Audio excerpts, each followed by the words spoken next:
အားလုံးပဲမင်္ဂလာပါရှင်ဗဒံများမြန်မာလူကြီးမင်းတို့အတွက်သတင်းကောင်းလေးတစ်ခုကိုတင်ဆောင်လာပေးရပဲဖြစ်ပါရဲ့ရှင်။နှစ်မကူးခင်မှာလူကြီးမင်းတို့အိမ်လေးတစ်လုံးပိုင်ဆိုင်နိုင်မှုဗဒံများမြင်ရှိရဆိုတာမိနေကြရလားနော်။နှစ်သက်ကူမှာကိုပိုင်စီးပွားရေးလုပ်ဖို့တက်လားမိဘတွေကိုဝယ်ပေးချင်တာလားဒါမှမဟုတ်ကိုပိုင်ဝယ်နေချင်တာလားဗဒံများမြင်မှာတိတ်ထောင်မကျော်ပဲရမြင့်စစ်ပေါ်မှာဒီဆောက်ထားတဲ့အိမ်လေးရောင်းချပေးဖို့ရှိပါရဲ့နော်။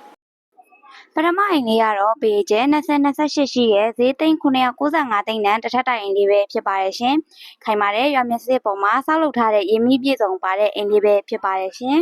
။ဒုတိယအိမ်လေးရဆိုရင်ဖြင့်ပေရကျဲ2439ရှိရဲ့သိန်း900နဲ့လိုင်းငန်း3ခန်းပါတစ်ထပ်တိုင်အိမ်လေးပဲဖြစ်ပါတယ်ရှင်။ရင်းနှီးပြည့်စုံပါရှိပြီးရွာမြစစ်ပေါ်မှာတိစောက်ထားတာပဲဖြစ်ပါတယ်ရှင်။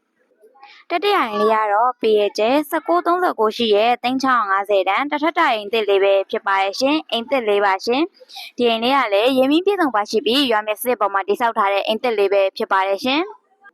ဒီအိမ်လေးကတော့ခိုင်မာရဲ့ရွာမြစစ်ပေါ်မှာတိစောက်ထားတဲ့ပေ32ပေနောက်ကိုပေ30ကျရှိတဲ့အိမ်လေးပဲဖြစ်ပါရဲ့ရှင်တောင်းကွက်လေးဖြစ်ပြီးတော့အိမ်ရှင်းနဲ့အိမ်ကောင်းရင်းမှာလည်းမြေပေါ်ပါရှိပါရဲ့ရှင်ဈေးနှုန်းလေးကလည်းသိန်း920ပဲနော်